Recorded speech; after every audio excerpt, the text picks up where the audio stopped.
क्योंकि जो कांग्रेस के स्ट्रॉन्ग होल्ड्स हैं, कर्नाटक वो जीते थे वहां हारे हैं एक तरीके से। तेलंगाना अभी 4-5 महीने पहले स्वीप किया था, वहां उनको 50-50 हो गया। हिमाचल उनकी सरकार है, वहां वो 100% सीट हारे हैं। कि आप मोदी के नाम पर 543 सीट अब नहीं लड़ सकते। ऐसा है राजदीप, अगर आपका बच्चा फेल कर रहा है और उसको 60 नंबर आ जाए तो आप लड्डू बांटोगे कि मेरा लड़का फर्स्ट डिवीजन से पास हो गया। आपका लड़का, दूसरा लड़का जो 90% नंबर लेके आता है, उसको अगर 75 आएगा तो you would be very disappointed. BJP बात कर रही थी कांग्रेस मुक्त भारत की जनता ही कांग्रेस को खड़ी कर देती है। अपना परफॉर्मेंस इन महाराष्ट्र, अयोध्या, फैजाबाद में बीजेपी हारती है। I don't want to this. Ram मंदिर का कोई इंक्रीमेंटल वोट बीजेपी को नहीं है, लेकिन इसका मतलब ये नहीं है कि हिंदुत्व खत्म हो गया। आज मुझे किसी ने पूछा कि अब क्या आपको लगता है हिंदुत्व खत्म हो गया? बिल्कुल नहीं। इसका मतलब ये नहीं है कि बीजेपी हिंदुत्व छोड़ के अब कुछ दूसरा करने लगेगी। आगे इस वीडियो में हम देखने वाले हैं कि कैसे प्रशांत किशोर ने राजदीप सरदेसाई और राहुल कंवल को डिबेट में अच्छे से धो दिया है, क्योंकि यह लोग प्रशांत किशोर के पास आकर बोल रहे थे कि आपका बात गलत हुआ और बीजेपी 300 सीट भी नहीं जीत पाई। और इसी के साथ यह लोग प्रशांत किशोर को गलत साबित करने की कोशिश कर रहे थे। लेकिन जब प्रशांत किशोर ने इन लोगों का बातों का जवाब देना शुरू किया तो यह लोग खुद कंफ्यूज हो गया कि यह लोग क्या पूछ रहा है, जिस पर प्रशांत किशोर ने भी जिस तरह जवाब दिया इन लोगों का मुंह ही बंद हो गया। तो भाई क्या हुआ, आप खुद से ही देखिए इन लोगों की धुलाई को। कांग्रेस के 2 स्टेट परफॉर्मेंस को मैं सीरियसली लूंगा, क्योंकि जो कांग्रेस के स्ट्रॉन्ग होल्ड्स हैं, कर्नाटक वो जीते थे वहां हारे हैं एक तरीके से। तेलंगाना अभी 4-5 महीने पहले स्वीप किया था, वहां उनको 50-50 हो गया। हिमाचल उनकी सरकार है, वहां वो 100% सीट हारे हैं। तो अगर कांग्रेस के लिए कोई पैन इंडिया रिवाइवल होता तो कम से कम अपने स्ट्रॉन्ग होल्ड में they would have done better than what they have done. Rajasthan पिछले 2 इलेक्शन में बीजेपी एक भी सीट नहीं हारी है। मोदी जी की पॉपुलैरिटी राजस्थान में too many people is higher than what it is in Gujarat. Hit की आप मोदी के नाम पर 543 सीट अब नहीं लड़ सकते। आपको लोकल इश्यूज देखने पड़ेंगे, local candidates like Rajasthan example. On the other hand, brand Rahul who was totally written off, do you sense that he has got greater acceptability in a sense among the traditional Congress's coalition? but इतना अच्छा performance फिर UP में कैसे होता है? इतना अच्छा performance Maharashtra में कैसे हो जा सकता है? ऐसा है राजदीप, अगर आपका बच्चा फेल कर रहा है और उसको 60 नंबर आ जाए तो आप लड्डू बांटोगे कि मेरा लड़का फर्स्ट डिवीजन से पास हो गया। आपका लड़का, दूसरा लड़का जो 90% नंबर लेके आता है, उसको अगर 75 आएगा तो you would be very disappointed. Again I repeat, this is the 3rd worst performance of Congress in its history.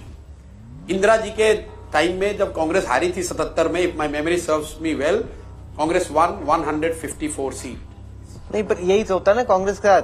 BJP बात कर रही थी कांग्रेस मुक्त भारत की जनता ही कांग्रेस को खड़ी कर देती है। अपना परफॉर्मेंस इन महाराष्ट्र, ये बात तो 100 दफे हम लोग कह चुके हैं कि इस देश में अपोजिशन को आप खत्म नहीं कर सकते। इसलिए नहीं कि वो कांग्रेस रिप्रेजेंट कर रही है, कि राहुल कर रहे हैं, कि मोदी। जब बीजेपी 2 थी तब कांग्रेस अपोजिशन को खत्म नहीं कर पाई, क्योंकि जिस देश में 600 million people are living on less than 100 rupees a day. हमने आपने बात करी है रूरल इंडिया में, जहां लोगों को पानी नहीं मिल रहा है शहर से 50 किलोमीटर दूर पे। आप जितना विश्वगुरु की बात कर लो, जितना राम मंदिर की बात कर लो, जितना आप सेक्युलरिज्म की बात कर लो, कोई मेथड ऐसा नहीं है कि वो सबको हमेशा खुश रखे। अयोध्या, फैजाबाद में बीजेपी हारती है। I don't want to, this not that I have said that I have made mistake in assessment, but I am the first one who in January said at the peak of Ram मंदिर का कोई incremental vote BJP को नहीं है। You have told me in an interview. I've told you, I've told in many other things, many other interviews also. लेकिन इसका मतलब ये नहीं है कि हिंदुत्व खत्म हो गया। आज मुझे किसी ने पूछा कि अब क्या आपको लगता है हिंदुत्व खत्म हो गया? हमने बिल्कुल नहीं।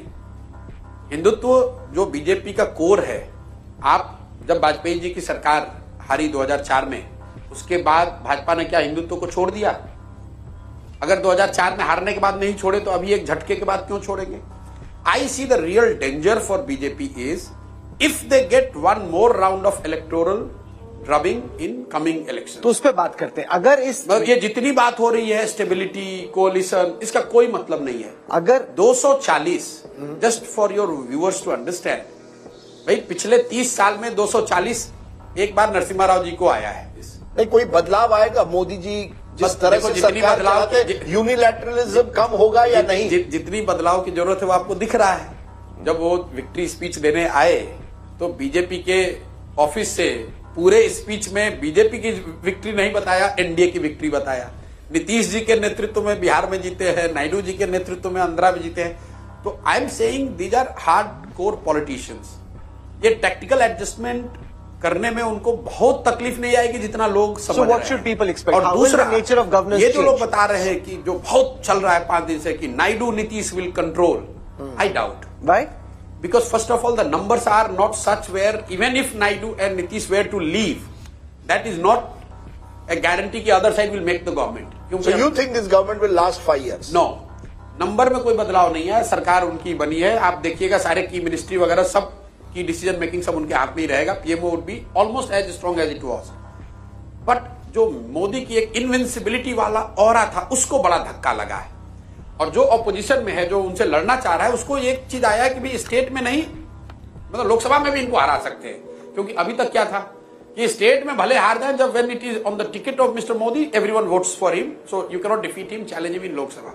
वो कॉन्फिडेंस ऑपोजिशन को आया है, वो ठीक बात है, उनको धक्का लगा है. बताइए, अगर इस लोकसभा नतीजे को बेस माना जाए और आपसे पूछा जाए कि इसका आने वाले विधानसभा चुनाव पे क्या इम्पैक्ट होगा, how does this extrapolate into the assembly? Vidhan Sabha election तो अलग है, नहीं, पर फिर भी इसका कोई कोरिलेशन नहीं है. पर आप मानते हैं ना कि आज की तारीख में महाराष्ट्र, हरियाणा और झारखंड में opposition is on top, BJP back foot पर है. Yes. तो ऑपोजिशन को मौका है. अगर ये झारखंड में भी यस, तो अगर ये 3 राज्य ऑपोजिशन, देखो ये नहीं क्या है कि झारखंड में तो पिछली बार हार रहे हैं. झारखंड, एक मिनट, अक्टूबर और दिसंबर के बीच ये 3 राज्य हैं. अगर इन 3 राज्यों में ऑपोजिशन जीतती है तो आप कह रहे हैं वो तब चैलेंज होगा मोदी जी की सरकार. Absolutely, then they will not be able to defend. तब सरकार नहीं चल पाएगी. मैं ये नहीं कह सकता हूं कि सरकार नहीं चल पाई. प्रशांत किशोर हमेशा फैक्ट पर बातें करते हैं, इसलिए तो इन जैसे पत्रकारों को उनका बात नहीं पचता है. इसलिए तो हर तरह से ये लोग प्रशांत किशोर को भसाने की पूरी कोशिश कर रहे थे, लेकिन इन लोगों का कुछ भी नहीं चला. इसलिए ये लोग बातों को तरह तरह से, कभी अयोध्या पर तो कभी बनारस पे, ऐसे ही मोदी जी का तो कभी बोल रहे थे कि बीजेपी 300 सीट भी नहीं ला पाई. पर ये लोग बस एक एजेंडा को पकड़ के चलते हैं. इसलिए जब भी इन लोगों के पास कोई फैक्ट पर बातें करता है तो ये लोग अपनी कई कई बातों में ही फंस जाते हैं. खैर, आपको अगर थोड़ा सा वीडियो अच्छा लगा तो वीडियो को लाइक कर दीजिए और ऐसे ही वीडियोस के लिए आप हमारे चैनल को सब्सक्राइब जरूर कर लीजिएगा. हम मिलते हैं बहुत जल्द किसी और वीडियो में.